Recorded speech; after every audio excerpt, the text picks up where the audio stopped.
Jesus Cristo. Jesus Cristo dá-nos um modelo de ministério de evangelismo centrado na glória do Pai e na transformação de pessoas. Quanto tempo é que Jesus Cristo passou ministrando na terra às pessoas? 3 anos e meio. E foi a todo lugar pregando o reino de Deus às multidões, ensinando às pessoas sobre quem Ele era e demonstrando a sua divindade mediante a operação de milagres. João 20, 30 e 31. Jesus fez ainda diante dos seus discípulos muitos outros sinais que não vêm neste livro. Estes foram aqui contados para que creiam que Jesus é o Messias, o Filho de Deus, e para que, crendo, tenham vida no seu nome. Ok. Ele gastou boa parte do seu tempo com 12 homens que havia selecionado. Depois treinou-os cuidadosamente, não numa situação formal de educação, mas numa experiência de aprendizagem no terreno, em situações reais. Os discípulos associaram-se a ele no ministério, viram-no demonstrar com a sua própria vida como fazer a missão de Deus. E por fim ele enviou-os para agir por si mesmos e depois com todo o cuidado ajudou-os a aprender com os sucessos e fracassos. Cristo é então o nosso modelo por excelência do ministério evangelístico e de discipulado, porque ele dá equilíbrio ao seu ministério comunicando-se com muitos tipos diferentes de pessoas. O Jim Getz, num livro chamado Igreja, Forma e Essência, das vezes que ele passou com indivíduos, 32,5% do total, cerca de 1/3 ele passou com os enfermos, prestem atenção, 1/3 com indivíduos em geral e 1/3 comunicando-se individualmente com os apóstolos. Portanto, nestas 3 categorias, apóstolos, indivíduos em geral e enfermos, isto ocupa aproximadamente 10% do seu tempo. Todas estas informações indicam que Jesus a ninguém excluiu. A ninguém excluiu. Ele tinha as suas prioridades, ele tinha a sua seleção com critério, mas estava tão interessado naqueles que eram hostis quanto nos receptivos. Devíamos aprender com Jesus. Ele dividiu o seu tempo entre grupos e indivíduos. Agora, apesar de todo o equilíbrio que Jesus manifestou, ele concentrou a sua atenção nos 12. Certo? Na verdade, Jesus passou quase 100% do seu tempo com os 12, porque mesmo nas multidões, os 12 estavam lá. Ao fim de 3 anos e meio, Jesus tinha alcançado basicamente 2 alvos importantes, considerando estratégia de discipulado. Escrevam lá isto. O que é que Jesus alcançou ao fim de 3 anos e meio? Pode ser um alvo interessante para nós. O que é que ele conseguiu? 2 grandes alvos. Escrevam lá isto. Difundiu repetidamente entre as multidões os seus ensinos. Difundiu repetidamente entre as multidões os seus ensinos.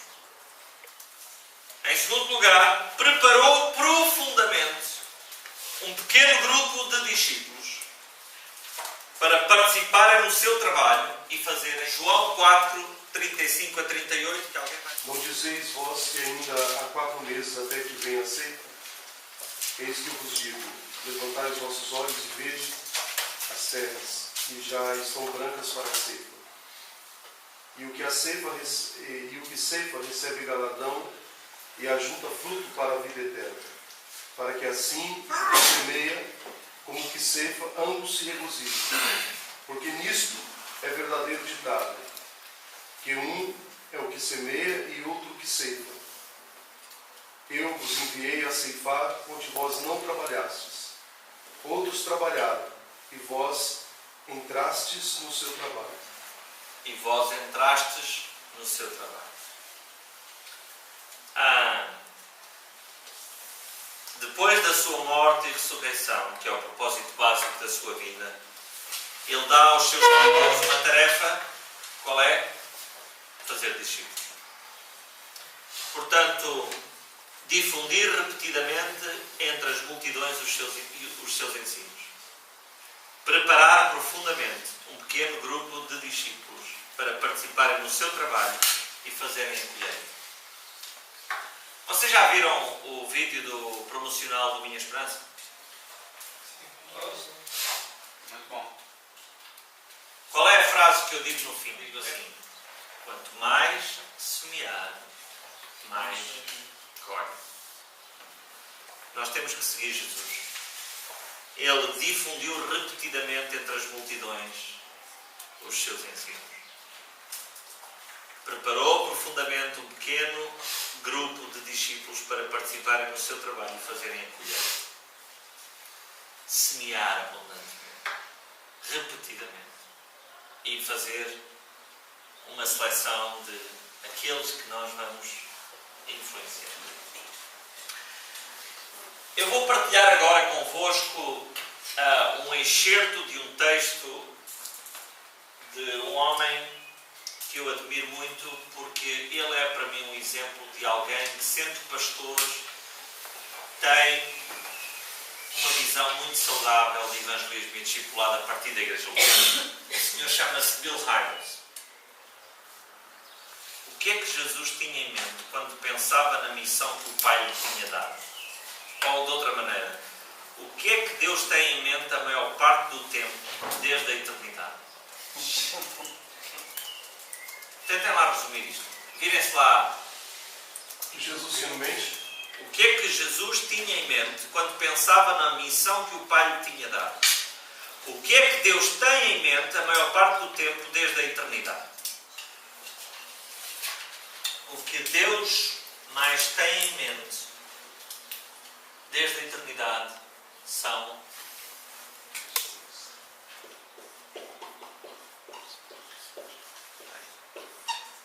pessoas.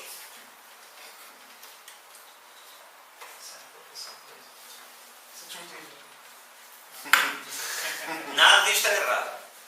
Mas Ele quer, toda a vida quis, ter um relacionamento com pessoas que reflitam a sua glória, que tenham comunhão com Ele, que vivam em obediência, que se reproduzam. Tudo isto é certo. Mas a sua glória não é manifesta, obviamente, apenas e só em pessoas, mas também, certo? E nós somos a coroa da sua criação. E o Bill Hybels diz: na mente de Jesus estão pessoas. Na mente de Deus estão pessoas. Na mente de Jesus estão as pessoas perdidas, pessoas salvas, pessoas novas, pessoas velhas, pessoas pobres, pessoas ricas, pessoas aceitas e pessoas rejeitadas. E Jesus ensinou a importância das pessoas. Não há ninguém que tenha, em qualquer tempo da história, mostrado mais preocupação com as pessoas do que Jesus. E por isso, quando Ele andou entre nós, Ele viu o potencial das pessoas para ajudar outras pessoas e disse-lhes isto: de hoje em diante, vocês vão ser pescadores de homens, de pessoas. Para Jesus não há problema nenhum com a origem dessas pessoas, com os negócios destas pessoas. Mas para alguém ser discípulo de Jesus, tem que estar na mente dessa pessoa pessoas transformadas por Jesus. Estão a ver o coração de Bill Hybels? Não é programas, não são programas, não são atividades, mas pessoas.